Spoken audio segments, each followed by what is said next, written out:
Hello Tamil traders, good evening. இன்றைக்கி இந்த வீடியோவில் என்ன பார்க்க போகிறோம்னா, நேற்று நம்ம மார்க்கெட் லீவாக இருந்தது. ஆனால் உலகம் ஃபுல்லாக பார்த்தீங்கன்னா எல்லா ஷேர் மார்க்கெட்ஸும் ஓப்பனாக இருந்தது. அண்ட் அது மட்டும் இல்லாமல் இந்த இஸ்ரேல் ஈரான் பிரச்சனையில் வந்து பார்த்தீங்கன்னா ஈரான் வந்து பார்த்தீங்கன்னா ஒரு ஸ்டேட்மெண்ட் பண்ணுறாங்க. அதுக்கப்புறம் வந்து பார்த்தீங்கன்னா உலகத்தில் இருக்கிற எல்லா ஷேர் மார்க்கெட்டும் பயங்கரமாக விழுது. அண்ட் இந்த ஸ்டேட்மெண்ட்டுக்கு அப்புறம் வந்து பார்த்தீங்கன்னா கோல்டு ப்ரைஸஸே விழுது. சரிங்களா, அது என்ன ஸ்டேட்மெண்ட்ன்றதை பற்றி டீட்டெயிலாக இந்த வீடியோவில் பார்க்க போகிறோம். அண்ட் அது மட்டும் இல்லாமல் இந்த மிடில் ஈஸ்ட்டை நம்பி நம்ம இந்திய பொருளாதாரம் எந்த அளவுக்கு இருக்குன்றதை பற்றி டீட்டெயிலாக டிஸ்கஸ் பண்ண போகிறோம். அண்ட் ட்ரம்ப் வந்து பார்த்தீங்கன்னா நேற்று நைட்டு வந்து ஒரு ஸ்டேட்மெண்ட் பண்ணுறாரு. அதுக்கப்புறம் தான் வந்து பார்த்தீங்கன்னா அமெரிக்கன் மார்க்கெட்ஸ் வந்து பயங்கரமாக ரிகவர் ஆக ஆரம்பிக்குது. அது என்ன ஸ்டேட்மெண்ட்ன்றதை பற்றி டீட்டெயிலாக பார்க்க போகிறோம். அண்ட் சில ஸ்டாக் ஸ்பெசிஃபிக் நியூஸ் இருக்குது, அதை பற்றியும் அண்ட் இந்த போரை பற்றி உலக நாடுகள் வந்து என்ன சொல்கிறாங்கன்றதை பற்றி டீட்டெயிலாக பார்க்க போகிறோம். அண்ட் வழக்கம் போல இந்த எல்லா டாப்பிக்கான டைம் ஸ்டாம்ப் வந்து பார்த்தீங்கன்னா கீழே டிஸ்கிரிப்ஷனில் இருக்குது. நீங்கள் அதை கிளிக் பண்ணிங்கன்னா உங்களுக்கு தேவையான உங்களுக்கு இன்ட்ரெஸ்டான டாப்பிக்கை நீங்கள் செலக்ட் பண்ணி பார்த்துக்கலாம். தேவையில்லாமல் உங்களுக்கு இன்ட்ரெஸ்ட் இல்லாத டாப்பிக்கை பார்த்து உங்களோட நேரத்தை வந்து நீங்கள் செலவு பண்ண வேண்டிய அவசியம் இருக்காது. அண்ட் இந்த வீடியோ பார்த்துட்டு இருக்கிற ஏதாவது ஒரு பாயிண்ட் ஆஃப் டைமில் இந்த வீடியோவில் இருக்கிற கண்டென்ட் வந்து உங்களோட இன்வெஸ்டிங் ஆர் ட்ரேடிங் ஜர்னிக்கு யூஸ்ஃபுல்லாக இருக்குன்னு நீங்கள் நினச்சிங்கன்னா இந்த வீடியோக்கு ஒரு லைக் கொடுங்க. அது எனக்கு ரொம்ப பெரிய என்கரேஜ்மெண்ட்டாக இருக்கும். இப்போ வீடியோக்குள்ளே போகலாம். நேற்று ஈரான் கிட்டேருந்து ஒரு அப்டேட் வருது. அதாவது நாங்கள் ஸ்டேட் ஆஃப் ஹார்மஸை வந்து பார்த்தீங்கன்னா கம்ப்ளீட்டாக ஷட் டவுன் பண்ணுறோம். இதுக்கு மேலே பார்த்தீங்கன்னா ஏதாவது ஒரு கப்பல் இந்த ஸ்டேட் ஆஃப் ஹார்மஸ்குள்ளார வந்தால் நாங்கள் கண்டிப்பாக அட்டாக் பண்ணுவோம்னு சொல்லி அவர் அப்டேட் வருது. இதனால் வந்து பார்த்தீங்கன்னா க்ரூட் ஆயில் ப்ரைஸஸ், நேச்சுரல் கேஸோட ப்ரைஸஸ் வந்து பார்த்தீங்கன்னா பெரிய லெவலில் வந்து இன்க்ரீஸ் ஆகுன்ற பயம் வந்து பார்த்தீங்கன்னா உலகம் ஃபுல்லாக பரவ ஆரம்பிக்குது. So crude oil and natural gas prices அதிகமாச்சுன்னா இன்ஃப்ளேஷன் அதிகமாகும். இன்ஃப்ளேஷன் அதிகமாச்சுன்னா சென்ட்ரல் பேங்க்ஸ் வந்து ரேட் கட் பண்ண வேண்டியது இருக்கும். ரேட் கட் பண்ணாங்கன்னா அது வந்து பார்த்தீங்கன்னா கரன்சியை ஸ்ட்ரென்தன் பண்ணும். கரன்சி ஸ்ட்ரென்தன் ஆனால் கோல்டு ப்ரைஸஸ் அடிவாங்கும். இப்படி ஓவராலாக வந்து பார்த்தீங்கன்னா ஒரே குழப்பமான ஒரு மனநிலைமைக்கு வந்து பார்த்தீங்கன்னா இன்டர்நேஷனல் மார்க்கெட்ஸ் வந்து பார்த்தீங்கன்னா மூவ் ஆக ஆரம்பிக்குது. கோல்டு வந்து பார்த்தீங்கன்னா கிட்டத்தட்ட 3-4%, 5% வரை விழுந்து நேற்று நைட்டு வந்து பார்த்தீங்கன்னா $5,000 உடச்சிக்கிட்டு $4,995 per ounce போகுது. அங்கேருந்து பார்த்தீங்கன்னா மறுபடியும் ரெக்கவர் ஆக ஆரம்பிக்குது. ஸோ இது வந்து பார்த்தீங்கன்னா நேற்று காலையில் ஏஷியன் மார்க்கெட்டில் காஸ்பி இண்டெக்ஸ் வந்து பார்த்தீங்கன்னா 7% நெகட்டிவாக முடிய வச்சது. அண்ட் யூரோப்பியன் மார்க்கெட்ஸில் அவங்களோட மேஜர் இண்டஸ்ட்ரீஸான எஃப்டிஎஸ்சியாக இருக்கட்டும், டாக்ஸாக இருக்கட்டும், ஹீரோ ஸ்டாக்ஸாக இருக்கட்டும், இது எல்லாமே வந்து பார்த்தீங்கன்னா 2.5 3% அளவுக்கு நெகட்டிவாக ட்ரேட் ஆகுது. அண்ட் அமெரிக்கன் மார்க்கெட்ஸில் அவங்களோட டவ் ஜோன்ஸ் வந்து பார்த்தீங்கன்னா 1200 பாயிண்ட் அளவுக்கு விழுது. அதாவது மண்டே நைட் வந்து பார்த்தீங்கன்னா இந்த போர்னால வந்து பார்த்தீங்கன்னா அமெரிக்கன் மார்க்கெட் மட்டும்தான் விழலை. சரிங்களா, அமெரிக்கன் மார்க்கெட் மட்டும் பாசிட்டிவாக முடியுது. ஆனால் அப்படியாப்பட்ட அமெரிக்கன் மார்க்கெட்டே நேற்று இந்த அனௌன்ஸ்மெண்ட்டுக்கு அப்புறம் வந்து பார்த்தீங்கன்னா 1200 பாயிண்ட் வந்து நெகட்டிவாக முடியுது. ஸோ இப்படி வந்து மார்க்கெட் வந்து நெகட்டிவாக போயிட்டு இருக்கும்போது பார்த்தீங்கன்னா ட்ரம்ப் வந்து உள்ளே வராரு, ஒரு ஸ்டேட்மெண்ட் கொடுக்குறாரு. அதாவது இந்த ஸ்டேட் ஆஃப் ஹார்மஸ்குள்ளார எந்த கப்பல் போனாலும் சரி அந்த கப்பலுக்கு அமெரிக்க ராணுவம் வந்து பார்த்தீங்கன்னா பாதுகாப்பு கொடுக்கும் அப்படின்னு சொல்கிறாரு. அண்ட் அது மட்டும் இல்லாமல் அப்படி பாதுகாப்பு கொடுத்ததுக்கப்புறமாவும் அந்த கப்பலுக்கு ஏதாவது ஆச்சுன்னா நாங்கள் உங்களுக்கு இன்சூரன்ஸ் கொடுக்குறோம் அப்படின்னு சொல்கிறாரு. இந்த ஸ்டேட்மெண்ட் கொடுத்ததுக்கப்புறம் வந்து பார்த்தீங்கன்னா க்ரூட் ஆயில் ப்ரைஸஸில் வந்து பார்த்தீங்கன்னா ஒரு பயங்கரமான கூல் ஆஃப் வருது. அதாவது $86 இந்த WTI க்ரூட் ஆயில் வந்து பார்த்தீங்கன்னா $82 வந்து குறையுது. சரிங்களா, இதனால் வந்து பார்த்தீங்கன்னா அமெரிக்கன் மார்க்கெட் வந்து பெரிய லெவலில் வந்து பார்த்தீங்கன்னா ரிகவர் ஆகுது. ஆனால் இந்த பாசிட்டிவிட்டி வந்து பார்த்தீங்கன்னா இன்னைக்கு காலையில் வந்து பார்த்தீங்கன்னா ஏஷியன் மார்க்கெட்டுக்கு ட்ரான்ஸ்ஃபர் ஆகலை. இன்னைக்கு காலையில் வந்து பார்த்தீங்கன்னா Asian market Korean exchange open ஆகும்போது பார்த்தீங்கன்னா அவங்களோட காஸ்பி இண்டெக்ஸ் வந்து 9%, 12% அளவுக்கு விழுந்துக்கிட்டே இருக்குது. ஒரு ஸ்டேஜில் ரிகவர் ஆனாலும் மறுபடியும் வந்து பார்த்தீங்கன்னா நெகட்டிவாக தான் ட்ரேட் ஆகுது. ஆனால் மத்தியானத்துக்கு மேலே வந்து பார்த்தீங்கன்னா யூரோப்பியன் மார்க்கெட்ஸ் வந்து பார்த்தீங்கன்னா பாசிட்டிவாக ட்ரேட் ஆக ஆரம்பிச்சிருச்சு. அண்ட் அது மட்டும் இல்லாமல் நம்மளோட நிஃப்டி வந்து பார்த்தீங்கன்னா நேற்றே வந்து நம்மளோட வீடியோவில் சொல்லியிருந்தோம் கிட்டத்தட்ட 500-600 பாயிண்ட் நெகட்டிவாக இருக்குன்னு சொல்லிட்டு. இன்னைக்கு காலையில் வந்து பார்த்தீங்கன்னா கிஃப்ட் நிஃப்டி அதுதான் இண்டிகேட் பண்ணிச்சு. அதை தொடர்ந்து வந்து பார்த்தீங்கன்னா நம்மளோட நிஃப்டி வந்து பார்த்தீங்கன்னா கிட்டத்தட்ட 2% அளவுக்கு நெகட்டிவாக வந்து ஓப்பன் ஆகுது. அங்கேருந்து பார்த்தீங்கன்னா அது மைல்டாக ரெக்கவர் ஆகிட்டு இன்னைக்கு நாளில் வந்து பார்த்தீங்கன்னா ஃப்ளாட்டாக தான் முடிஞ்சிருக்கு. ஸோ இதுதான் வந்து பார்த்தீங்கன்னா நம்ம நிஃப்டியில் நடந்த ப்ரைஸ் ஆக்ஷன். அண்ட் இந்த மிடில் ஈஸ்ட்டை நம்பி நம்மளோட இந்திய பொருளாதாரம் எந்த அளவுக்கு பின்னி பிணைஞ்சிருக்குன்னா கிட்டத்தட்ட 95 லட்சம் இந்தியர்கள் வந்து பார்த்தீங்கன்னா இந்த மிடில் ஈஸ்ட்டில் வந்து வாழ்ந்துட்டு இருக்காங்க. சரிங்களா, அது மட்டும் இல்லாமல் நம்மளோட ரெமிட்டன்ஸ், அதாவது வெளிநாட்டில் வேலைக்கு போயிட்டு அவங்க வந்து பார்த்திங்கன்னா நம்ம நாட்டுக்கு பணம் அனுப்புவாங்கள்ல, அது வந்து பார்த்திங்கன்னா நம்மளோட ஃபாரின் எக்ஸ்சேஞ்சில் வந்து பார்த்திங்கன்னா பயங்கரமான ஒரு சப்போர்ட் கொடுக்கும். நம்மளோட ட்ரேட் டிஃபிசிட்டை குறைக்கிறதுக்கு வந்து பார்த்திங்கன்னா பெரிய அளவில் வந்து நம்மளுக்கு உதவும். அது வந்து பார்த்திங்கன்னா மிடில் ஈஸ்ட்லேருந்து மட்டும் 38% வருது.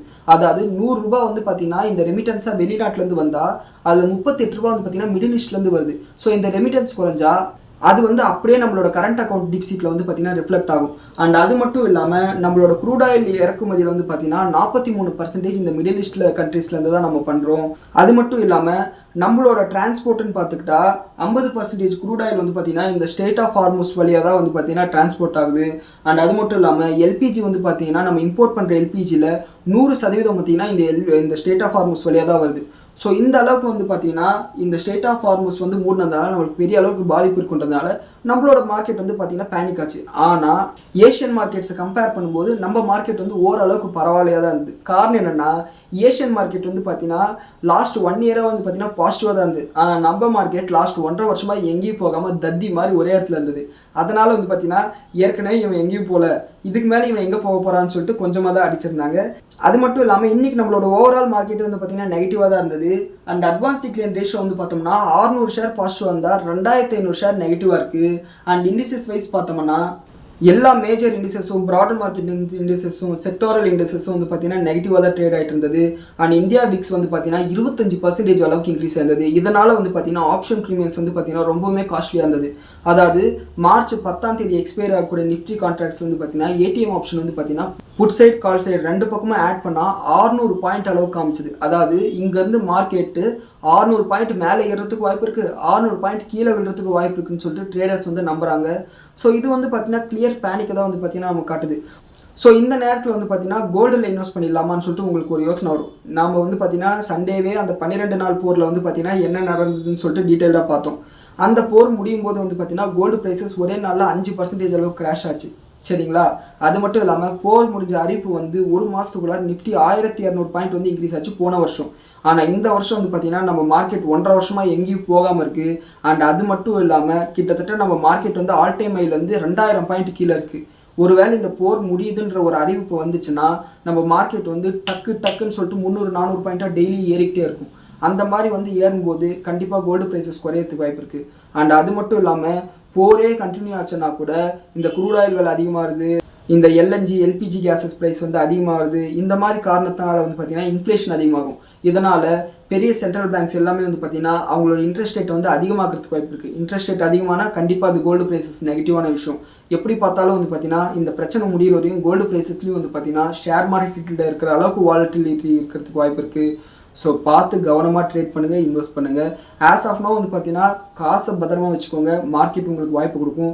ஃபஸ்ட்டு இந்த பிரச்சனையில் வந்து ஒரு கிளாரிட்டி வரட்டும். அண்ட் உலக நாடுகள் வந்து இந்த பிரச்சனையில் வந்து என்ன சொல்கிறாங்கன்னா பெல்ஜியம் வந்து அமெரிக்காவும் இஸ்ரேலும் வந்து பார்த்தீங்கன்னா இன்டர்நேஷ்னல் லாவை தாண்டி செயல்பட்டு இருக்காங்கன்னு சொல்லிட்டு ஸ்டேட்மெண்ட் கொடுத்துருக்காங்க. இது கிளியராக வந்து பார்த்தீங்கன்னா இந்த பிரச்சனை முடியணும்னு சொல்லிட்டு பெல்ஜியம் எதிர்பார்க்குறாங்க. பெல்ஜியம் மட்டும் இல்லை, ஃப்ரான்ஸாக இருக்கட்டும், பிரிட்டனாக இருக்கட்டும், ஸ்பெயினாக இருக்கட்டும், இவங்க 3 பேருமே வந்து பார்த்தீங்கன்னா அமெரிக்காவுக்கு அவங்களோட பேசஸை கொடுக்க முடியாதுன்னு சொல்லிட்டாங்க. காரணம் என்னென்னா இவங்க வந்து பார்த்தீங்கன்னா இந்த போரில் எந்த விதமான பங்களிப்பும் கொடுக்கக்கூடாதுன்றதை குறிப்பாக இருக்காங்க. அண்ட் இந்த மாதிரி இருக்கிறது வந்து பார்த்தீங்கன்னா இது உலக போரை நோக்கி போகாமல் இருக்கிறதுக்கு ரொம்பவுமே முக்கியமான விஷயம். அண்ட் அது மட்டும் இல்லாமல் ஜெர்மனி வந்து பார்த்தீங்கன்னா யூரோப்பியன் யூனியனில் இருக்கிற மற்ற கண்ட்ரிஸையும் வந்து பார்த்தீங்கன்னா இந்த அமெரிக்காவை வந்து தடுத்து நிறுத்துறதுக்காக ப்ரெஷர் போட்டுட்ருக்கதா சில ரிப்போர்ட் சொல்கிறாங்க. அண்ட் நம்ம ரஷ்யா வந்து என்ன சொல்கிறாங்கன்னா நீங்கள் வந்து இந்த பிரச்சனையை பேசி தீர்த்துக்கோங்க, நாங்கள் வேணால் வந்து பார்த்தீங்கன்னா இதுக்கு முன்னெடுப்பு எடுக்கிறோம் அப்படின்னு சொல்லிட்டு சில ஸ்டேட்மெண்ட் கொடுத்துருக்காங்க.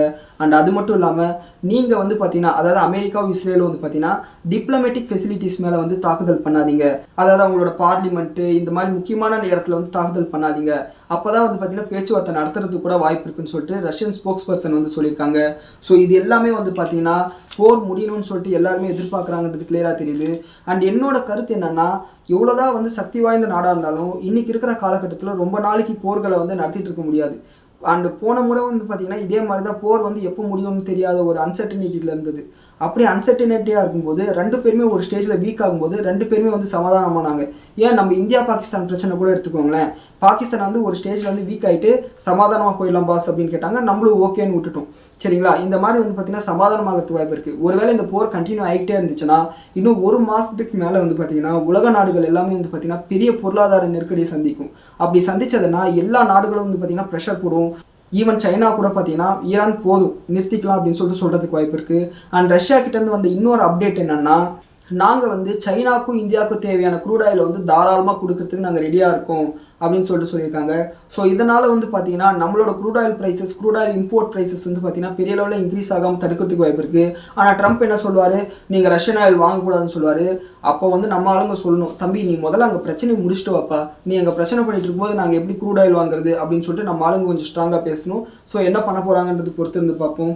அண்ட் ஸ்டாக் ஸ்பெசிஃபிக் நியூஸ்னு வந்தோம்னா இன்றைக்கி சுகர் கம்பெனிஸ் எல்லாம் வந்து பார்த்தீங்கன்னா பயங்கரமாக இன்க்ரீஸ் ஆயிருந்தது. கிட்டத்தட்ட 7%, 8% அளவுக்கு இன்க்ரீஸ் ஆயிருந்தது. அதாவது ரேணுகா சுகர்ஸாக இருக்கட்டும், பல்ராம்பூர் சீனியாக இருக்கட்டும், எல்லா கம்பெனியும் வந்து பார்த்தீங்கன்னா பயங்கரமாக இன்க்ரீஸ் ஆயிருந்தது. இதுக்கு காரணம் என்னென்னா உலகத்திலே அதிக அளவில் வந்து சுகரை வந்து ப்ரொடியூஸ் பண்ணி ஏற்றுமதி பண்ணக்கூடிய கண்ட்ரி வந்து பார்த்தீங்கன்னா பிரேசில். இந்த அன்சர்டனிட்டி காரணமாக, இந்த state of Hormuz Iran Israel பிரச்சனை காரணமாக அவங்க என்ன சொல்லிட்டாங்கன்னா, நாங்கள் வந்து பார்த்தீங்கன்னா சுகராக விற்காமல் நாங்கள் எத்தனால் ப்ரொடக்ஷனில் கான்சென்ட்ரேட் பண்ண போகிறோம்னு சொல்லிட்டாங்க. இதனால் வந்து பார்த்தீங்கன்னா அமெரிக்காவில் சர்க்கரையோட விலை வந்து பார்த்தீங்கன்னா அதிகமாக இருக்குது. ஸோ இதனோட ரிஃப்ளெக்ஷனாக வந்து பார்த்தீங்கன்னா இன்றைக்கி வந்து பார்த்தீங்கன்னா நம்மளோட சுகர் ஸ்டாக்ஸ் வந்து பார்த்தீங்கன்னா ஏறி இருக்குது. நான் வந்து ஒரு குறிப்பிட்ட அட்வைஸ் சொல்லுவேன். எப்பயுமே வந்து பார்த்தீங்கன்னா ஒரு கம்பெனி வந்து யுஃபோரியாவில் இருக்கும்போது பார்த்தீங்கன்னா போய் என்ட்ரி ஆகாதீங்க. அந்த யுஃபோரிக் சென்டிமெண்ட் முடியும் போது தான் வந்து பார்த்தீங்கன்னா கரெக்டாக நம்ம என்ட்ரி ஆகும். அங்கேருந்து பார்த்தீங்கன்னா விலை குறைய ஆரம்பிச்சிடும். ஸோ வந்து இன்றைக்கி ஒரே நாளில் 7% ஏறி இருக்குது. நமக்கு என்ட்ரிக்கே அங்கே வந்து வாய்ப்பு இல்லாமல் போயிடுச்சு. ஸோ அதனால் பார்த்து இன்வெஸ்ட் பண்ணுங்கள், பார்த்து ட்ரேட் பண்ணுங்கள். அண்ட் அடுத்து வந்து பார்த்தீங்கன்னா குஜராத் கேஸ் கிட்ட இருந்து ஒரு அப்டேட் வந்திருக்கு. அதாவது இண்டஸ்ட்ரியல் கஸ்டமர்ஸுக்கு நாங்கள் கான்ட்ராக்டில் ஒத்துக்கிட்ட அளவில் வந்து பார்த்தீங்கன்னா 50% தான் எங்களால் வந்து டெலிவரி கொடுக்க முடியும்னு சொல்லியிருக்காங்க. காரணம் என்னென்னு வந்து பார்த்தீங்கன்னா இந்த இஸ்ரேல் ஈரான் பிரச்சனை காரணமாக தான் சொல்லியிருக்காங்க. அண்ட் அது மட்டும் இல்லாமல் இண்டஸ்ட்ரீஸ் வந்து பார்த்தீங்கன்னா முடிஞ்ச அளவுக்கு வந்து பார்த்தீங்கன்னா உங்களோட கன்சம்ஷன் வந்து ரெஸ்ட்ரிக்ட் பண்ண பாருங்கள், இந்த பிரச்சனை முடிகிற வரைன்னு சொல்லியிருக்காங்க. அண்ட் அது மட்டும் இல்லாமல் செராமிக் மேனுஃபேக்சரர்ஸ் இருக்காங்களா, இந்த டைல்ஸ் எல்லாம் மேனுஃபேக்சர் பண்ணுறாங்க இல்லைங்களா, அவங்க வந்து என்ன சொல்லியிருக்காங்கன்னா இந்த கேஸ் ப்ரைஸஸில் ஒரு ஸ்டெபிலிட்டி வர வரையும் பார்த்தீங்கன்னா நாங்கள் ப்ரொடக்ஷன் நிறுத்துறது தவிர எங்களுக்கு வேறு வழி இல்லைன்னு சொல்லியிருக்காங்க. ஸோ பொருளாதாரம் வந்து பார்த்தீங்கன்னா இப்படி தான் வந்து ஒரு டாமினோ எஃபெக்டாக வந்து பாதிக்கப்படும். அடுத்து நாட்கோ ஃபார்மா கிட்ட இருந்து ஒரு அப்டேட் வந்திருக்கு. அதாவது இவங்க அமெரிக்கன் மார்க்கெட்டில் வந்து பார்த்தீங்கன்னா போமோலிடாமைடு அப்படின்ற ஒரு கேப்சூல் வந்து லான்ச் பண்ணியிருக்கிறதா சொல்லியிருக்காங்க. அண்ட் இந்த மாத்திரை வந்து எதுக்கு யூஸ் பண்ணுவாங்கன்னா இந்த கேன்சர் பேஷண்ட்ஸ்க்கு வந்து பார்த்தீங்கன்னா போன் மேரோ கேன்சர் வரும் பார்த்தீங்களா, அந்த பேஷண்ட்ஸ்க்கு யூஸ் பண்ணுறதா சொல்லியிருக்காங்க. அண்ட் இதனோட மார்க்கெட் சைஸ் வந்து பார்த்தீங்கன்னா கிட்டத்தட்ட $3.2 பில்லியன் சொல்லியிருக்காங்க. இது வந்து பார்த்தீங்கன்னா நாட்கோ ஃபார்மாக்கு வந்து ஒரு பாசிட்டிவான அப்டேட் தான். அண்ட் அடுத்து வந்து பார்த்தீங்கன்னா HALக்கு வந்து பார்த்தீங்கன்னா இந்துஸ்தான் ஏரோநாட்டிக்கல் லிமிடெட்க்கு வந்து பார்த்தீங்கன்னா ஒரு பாசிட்டிவான அப்டேட் வந்திருக்கு. அதாவது இந்தியன் கோஸ்டல் கார்ட்ஸ் கிட்ட இருந்து பார்த்தீங்கன்னா அவங்களுக்கு கிட்டத்தட்ட 2900 கோடி ரூபாய்க்கு வந்து பார்த்தீங்கன்னா ஹெலிகாப்டர் செய்கிறதுக்கான ஆர்டர் கிடைச்சிருக்குன்னு சொல்லியிருக்காங்க. இது வந்து பார்த்தீங்கன்னா HALக்கு வந்து பார்த்தீங்கன்னா பாசிட்டிவான ஒரு அப்டேட்.